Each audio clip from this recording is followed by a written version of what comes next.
এই সেম ডিজাইনের কেকটা আমি এতবার করেছি, প্রতিবারই আমার ডিজাইন একটু না একটু চেঞ্জ হয়, কারণ হাতের কাজ কখনোই সমান হয় না, এটা আমরা সবাই জানি।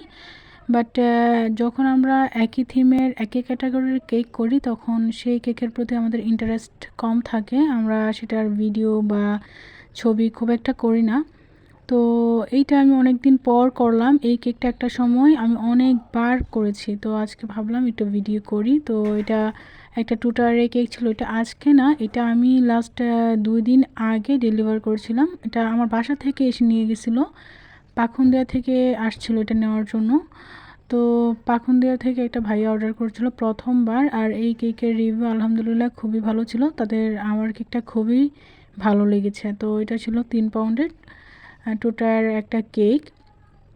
তো কালারটা হচ্ছে পার্পল এবং হোয়াইট কম্বিনেশনে হবে। উপরে আমি কিছু রোজ বসাবো।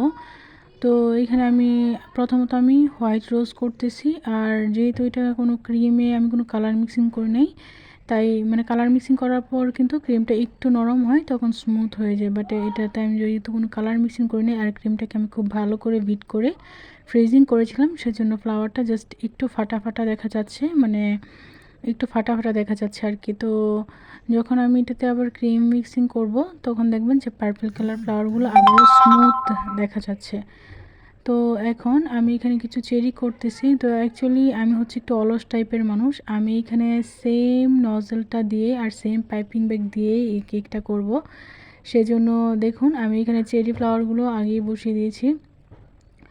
তো এখন আমি সেম নজলটার মধ্যে কি করেছি, আবারও একটু পার্পল কালারের ক্রিমকে আমি এটাতে ভরে নিয়েছি, আর সেটা দিয়ে এখন আমি পার্পল কালারের রোজ করছি। তো এই তো মাশাআল্লাহ, দেখুন আমার রোজটা কত সুন্দর হয়েছে। এই কালারের রোজগুলো একটু বেশি ভালো লাগে আমার কাছে।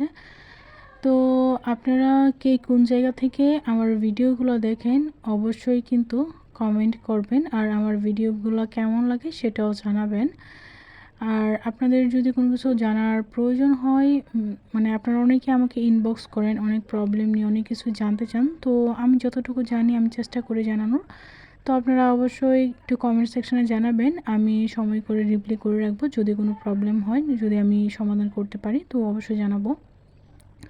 তো এখন দেখুন আমি এখানে কিছু পাতা দিয়ে দিচ্ছি। তো এই কেকটা যে ভাইয়া আমার পেজ থেকে ছবিটা নিয়ে আমাকে দিয়েছিল, বাট সেটাতে কোনো পাতা ছিল না। বাট আমি কেকটা করার পর আমার কাছে খালি খালি লাগতেছিল যে আচ্ছা একটু পাতা দিয়ে দিই। তো পাতা দেওয়ার পরেও কিন্তু মাশাআল্লাহ কেকটা ভালোই লাগতেছিল। আমি আগে যতবারই করেছি আমি এই ডিজাইনে আমি পাতা দিইনি কখনো। তো জাস্ট নাইফ দিয়ে একটু পাতা দিয়ে দিয়েছিলাম আর কিছু বাটারফ্লাই। তো এই তো মাশাআল্লাহ আমার কেক কমপ্লিট। আল্লাহ হাফেজ।